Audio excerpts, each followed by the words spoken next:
Olá, olá, querido amigo, querida amiga, qué bueno estar contigo una vez más para juntos reflexionar en la palabra del Señor en la Biblia, ¿verdad? Y hoy vamos a reflexionar en el capítulo 2 de este poderoso, hermoso libro de la Biblia que es el libro de Isaías.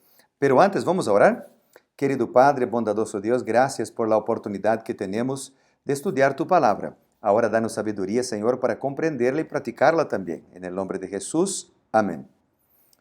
Muy bien, empezamos ayer el libro de Isaías y hoy vamos juntos a estudiar el capítulo 2. El capítulo 2 tiene varias lecciones lindas, presenta el reinado universal de Jehová, el juicio contra los soberbios y tiene varias lecciones para nosotros. Por ejemplo, vamos a ver algunos versículos que yo quisiera mencionar para ti en este momento.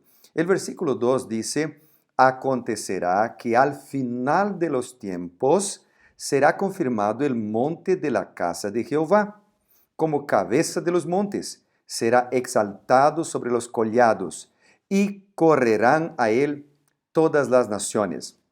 Acá nosotros tenemos en este versículo, primero, algunas definiciones. Cuando dice final de los tiempos, puede apuntar para el tiempo en que Dios obrará.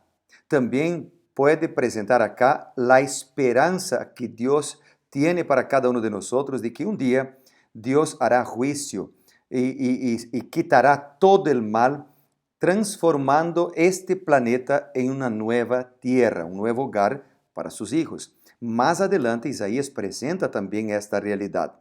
Bueno, acá, por ejemplo, dice que será confirmado el monte de la casa de Jehová. El monte es un símbolo de poder, un símbolo del liderazgo del Señor, ¿verdad? Y también presenta acá, por ejemplo, la verdad, en la última línea del versículo 2, la verdad de que nosotros, el pueblo de Dios en aquel entonces, y nosotros hoy, fuimos llamados por Dios para una misión. Dice acá el versículo 2, correrán a él todas las naciones. Interesante porque esta es la gran misión que nosotros tenemos, llevar para todas las naciones el mensaje de salvación. ¿Verdad? Que Dios es nuestro Salvador, Jesucristo es nuestro Salvador y que Él vendrá pronto a buscarnos. Israel, tanto Israel literal como el Israel espiritual, fue organizado, llamado por Dios, nombrado por Dios para ser un instrumento de salvación.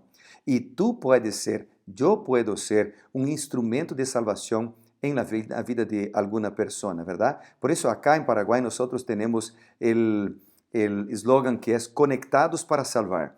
¿Qué significa esto? Nosotros fuimos llamados por el Señor para estar conectados con Él a través de la lectura de la Biblia y de la oración, conectarnos con las personas y con la misión de llevar esperanza para personas que necesitan.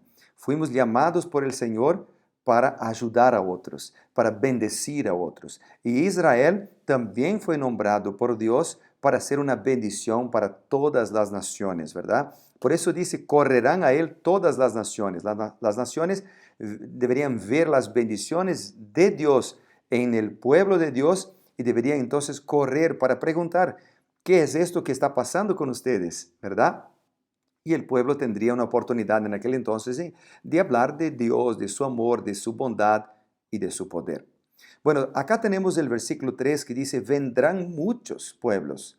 Venid, subamos al monte de Jehová. Mira qué invitación.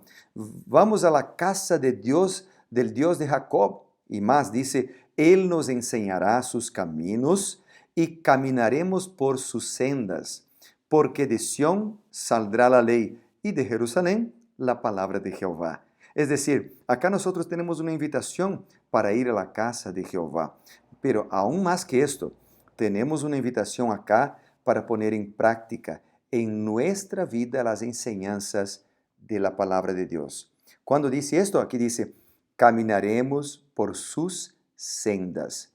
Es verdad que es importante enseñar, es importante hablar de la palabra del Señor, pero más importante que hablar es vivir la palabra del Señor, porque nuestro ejemplo habla tan alto que las personas no pueden escuchar nuestras palabras.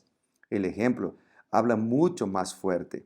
Predica la palabra de Dios siempre. Si es necesario, utiliza las palabras. Porque con nuestra vida podemos y debemos testificar del gran amor de Cristo por todos nosotros. Bueno, acá también tenemos algo muy interesante. Dice que es un versículo que es incluso un himno cantado entre los judíos, que dice que de Sión saldrá la ley y de Jerusalén la palabra de Jehová.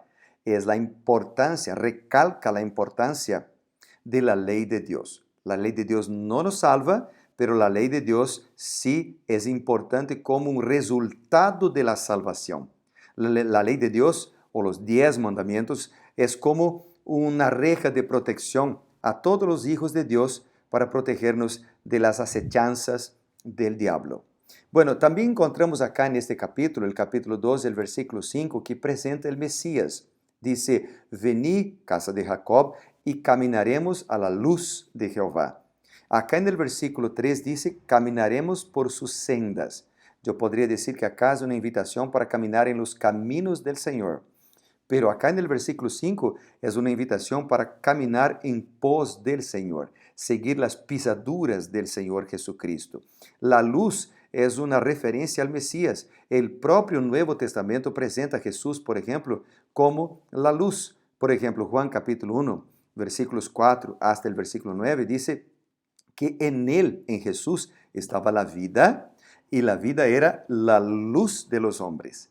Y la luz resplandece en las tinieblas, y las tinieblas no la dominaron. Y ahí la Biblia dice que hubo un hombre enviado por Dios, que se llamaba Juan, que vino como testigo para dar este testimonio de la luz, a fin de que todos creyeran por medio de él. Y entonces la Biblia dice que este Juan no era la luz, sino un testigo de la luz verdadera que alumbra a todo hombre que venía a este mundo. Así que podemos decir, por lo tanto, que Jesús, el Mesías, es la luz, ¿verdad? Él es nuestra luz que alumbra nuestros caminos. Juan capítulo 12, versículos 35 hasta el 36 también dicen, Jesús mismo dijo, ¿verdad? Aún por poco de tiempo, él mencionó, la luz no está entre vosotros. Andad entre tanto que tenéis luz, para que no os sorprenda las tinieblas. Así que Jesús es la luz. Él es nuestro Señor, Salvador, y la luz que alumbra nuestros caminos. El versículo 6 dice, ciertamente tú has dejado tu pueblo a la casa de Jacob, porque están llenos de costumbres traídas del oriente y de agoreros, como los filisteos, y pactan como hijos de extranjeros. Quisiera hacerte acá un hincapié en esto acá. ¿Por qué? Porque solo hay dos caminos. O seguimos Jesucristo, que es nuestra luz, o seguimos las costumbres del mundo, que suelen no seguir las enseñanzas de la palabra del Señor. Acá dice, tú has dejado tu pueblo, porque están llenos de costumbres traídas del oriente, pactan con hijos de extranjeros. Acá el riesgo de tener amigos que no siguen a Jesucristo, que no obedecen a Dios, ¿verdad? Y que nos puede influenciar a hacer el mal. Entonces hay un llamado a través de este versículo acá para que sepamos elegir a Dios y sus enseñanzas. Hay un montón de enseñanzas en el mundo, pero Dios nos llama para que podamos seguir sus enseñanzas, su palabra que está en la Biblia. Bueno, y después del capítulo 2 también, entre otros temas, habla del juicio del Señor. El versículo 12, por ejemplo, dice, el día de Jehová de los ejércitos vendrá. Vendrá. El día del Señor es una referencia al día del juicio. Y ahí el versículo 17, 18, 19, 20 y 21 están conectados y hablan de este juicio en contra de los pecadores. Mira lo que dice la Biblia acá. La altivez del hombre será abatida. ¿Qué más dice? Jehová será exaltado en aquel día.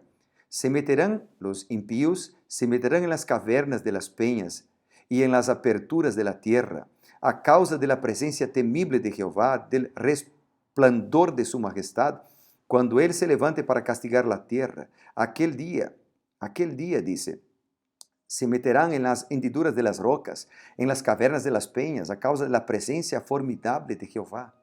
Es lo mismo que dice Apocalipse, por ejemplo, en el capítulo 6, cuando dice que los reyes de la tierra, los grandes, los ricos, los capitanes, los poderosos, todo esclavo, todo libre, se escondieron en las cuevas y en las peñas, en los montes, y decían a los montes, cuando Jesús venga, no decían a los montes y a las peñas, caed sobre nosotros, escóndenos del rostro de aquel que está sentado sobre el trono y de la ira del Cordero, porque el gran día de su ira ha llegado, y ¿quién podrá sostenerse en pie?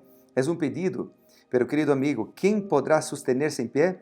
Los que siguen al Cordero, los que ponen a Jesús en su corazón, aquellos que pusieron a Jesús como la luz de su vida.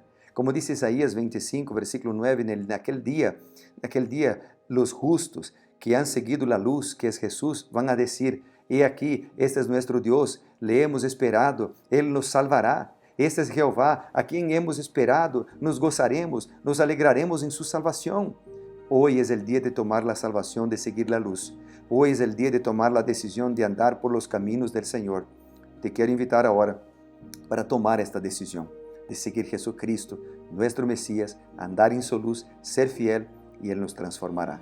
Vamos a orar por esto. Querido Padre, bondadoso Dios, gracias por la oportunidad que tenemos de seguir en tus caminos, de obedecer tu voluntad y de andar, querido Padre, bondadoso Dios, de acuerdo con lo que tú esperas de nosotros. Oramos grandemente en el nombre de nuestro Señor Jesucristo, confiando en el grande nombre de nuestro Señor Jesucristo. Amén y amén. Dios te bendiga. Nos vemos mañana para Isaías capítulo 3 y para ser reavivados por su palabra. Chao, chao.